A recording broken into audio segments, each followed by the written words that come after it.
शंकर सिंह वाघेला गुजरात की सियासत का वो नाम जिन्हें 82 साल की उम्र में भी प्रधानमंत्री नरेंद्र मोदी के बाद सबसे ज्यादा लोकप्रियता हासिल है। इस उम्र में भी वाघेला पूरी ठसक के साथ राजनीति में जमे हुए हैं। इसका सबसे बड़ा कारण यह है कि वो कांग्रेस भाजपा समेत कई घाटों का पानी पी चुके हैं। शंकर सिंह वाघेला प्रधानमंत्री नरेंद्र मोदी के साथ अपने रिश्ते को सास बहू का दर्जा देते हुए कहते हैं कि उनके और पीएम मोदी के रिश्ते में कब कौन किस रोल में आ जाए ये समझना बड़ा मुश्किल है। नमस्कार, स्वागत है आप सभी का लोकमत हिंदी पर। मैं हूं आपके साथ मेघना सचदेवा। साल के अंत में गुजरात के विधानसभा चुनाव होने वाले हैं। इस चुनाव में शंकर सिंह वाघेला भी कमर कस चुके हैं प्रधानमंत्री नरेंद्र मोदी के गढ़ गुजरात में भाजपा को मात देने के लिए। जी हां, इस बार कांग्रेस भाजपा और आप के तिहरे मुकाबले में शंकर सिंह वाघेला नई पार्टी के साथ कूदने वाले हैं और इस नई पार्टी का नाम है प्रजाशक्ति डेमोक्रेटिक पार्टी। वो इस बार के चुनाव में तार ठोकने वाले हैं और ये कोशिश करने वाले हैं कि वो भाजपा को मात दे दें। वैसे देखें तो बीते 45 सालों से गुजरात की राजनीति में सक्रिय शंकर सिंह वाघेला देश की संसद में भी 3 बार दस्तक दे चुके हैं। वाघेला 1977 में जनता पार्टी की लहर और इंदिरा विरोध के बीच पहली बार लोकसभा पहुंचे थे। वहीं 1984 से 1989 तक वो राज्यसभा के सदस्य भी रहे। साल 2004 में जब अटल बिहारी वाजपेयी की सरकार हटी और मनमोहन सिंह की सरकार बनी तो उसमें वाघेला को केंद्रीय मंत्रिमंडल में शामिल किया गया। कहते हैं कि प्रधानमंत्री नरेंद्र मोदी केशुभाई पटेल के बाद गुजरात के जिस नेता का सबसे ज्यादा सम्मान करते हैं तो वो है शंकर सिंह वाघेला। गुजरात में बापू के नाम से लोकप्रिय गुजरात के पूर्व मुख्यमंत्री शंकर सिंह वाघेला एक ऐसे नेता हैं जिनको समझ पाना बहुत मुश्किल है। वो कब राजनीति में किसके करीब गए और किससे दूर हो रहे हैं ये समझ पाना बहुत कठिन है।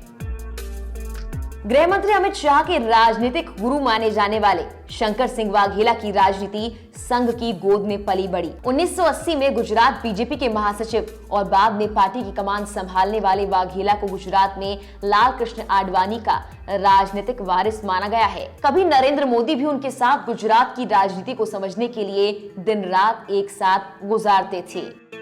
लेकिन वाघेला को झटका तब लगा जब 1995 में नरेंद्र मोदी ने विधानसभा में 121 सीटें जीतने के बाद केशुभाई पटेल खेमे में शामिल हो गए और आडवाणी ने भी वाघेला को विश्वस्त न मानते हुए पटेल को मुख्यमंत्री की गद्दी पर बैठा दिया।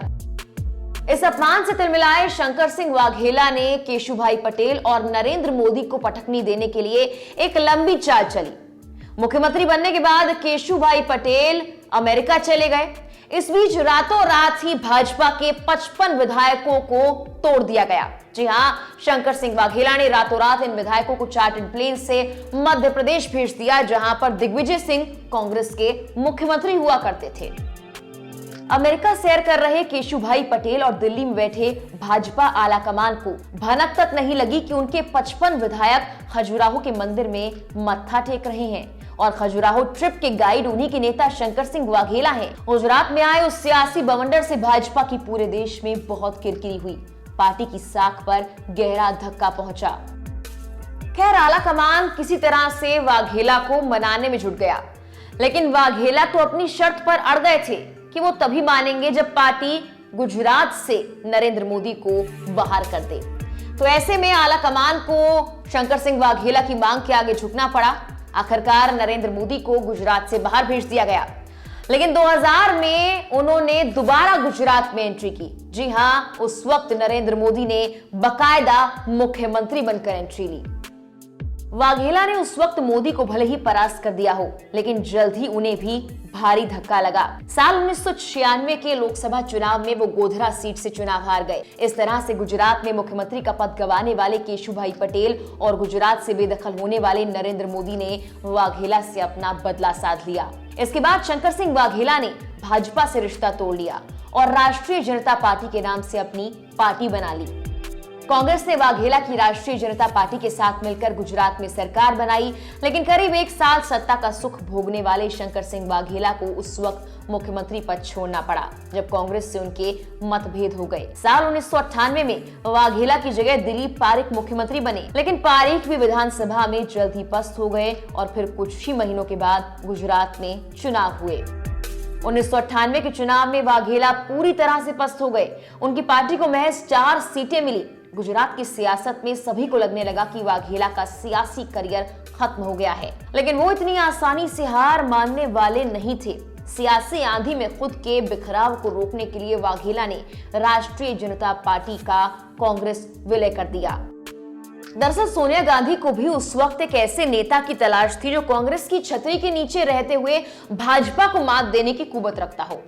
लेकिन शंकर सिंह वाघेला के कांग्रेस के साथ विलय करने से कुछ खास फायदा कांग्रेस को मिला नहीं, क्योंकि उस वक्त दिल्ली से नरेंद्र मोदी गुजरात पहुंच चुके थे और केशुभाई की विदाई के बाद वाली भाजपा आक्रामक थी।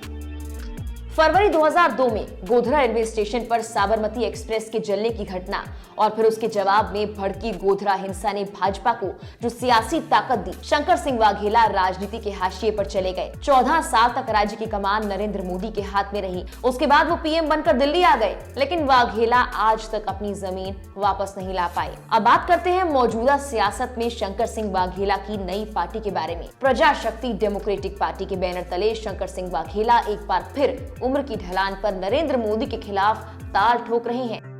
वाघेला की ख्वाहिश है कि वो सूबे की सभी 182 सीटों पर विधानसभा का चुनाव लड़े। सियासी लेन देन में माहिर वाघेला ने भाजपा या कांग्रेस के साथ गलबहियां करने पर अब तक कोई खुलासा तो नहीं किया, लेकिन वो दोनों दलों के कई नेताओं के संपर्क में हैं। फ्री एजुकेशन, नई शराब नीति सहित कई मुद्दों को लेकर गुजरात की जनता के बीच घूम रहे शंकर सिंह वाघेला भाजपा के विवादित नेता सुब्रमण्यम स्वामी और सपा के समर्थन से राज्यसभा पहुंचे सांसद कपिल सिब्बल के संपर्क में भी हैं। माना जा रहा है कि स्वामी और सिब्बल की मदद से वाघेला सूबे की सियासत में कोई नई इबारत लिखने का प्रयास तो कर ही रहे हैं। वैसे अगर साल 2017 के विधानसभा चुनाव की बात की जाए तो गुजरात में शंकर सिंह वाघेला और उनकी पार्टी का ट्रैक रिकॉर्ड भाजपा के लिए चुनौती भरा तो नहीं रहा था। 2017 में शंकर सिंह वाघेला ने क्षेत्रीय पार्टी जन विकल्प बनाकर चुनाव लड़ा, लेकिन गुजरात की जनता ने उन्हें सीधे तौर पर खारिज करते हुए 1% वोट भी नहीं दिया था और न ही उनकी पार्टी एक भी सीट पर जीत दर्ज कर पाई। हालांकि गनीमत ये थी कि शंकर सिंह वाघेला खुद चुनाव नहीं लड़े थे, अन्यथा उनकी भी राजनीतिक प्रतिष्ठा पर चोट लगना तय माना जा रहा था। अब साल 2022 के विधानसभा चुनाव में शंकर सिंह वाघेला और उनकी पार्टी की स्थिति क्या रहती है, ये तो आने वाले विधानसभा चुनाव के परिणाम ही बताएंगे। लेकिन ये तो तय माना जा रहा है कि शंकर सिंह वाघेला की सियासी एंट्री से इस बार के विधानसभा चुनाव गुजरात में काफी दिलचस्प होने वाले हैं।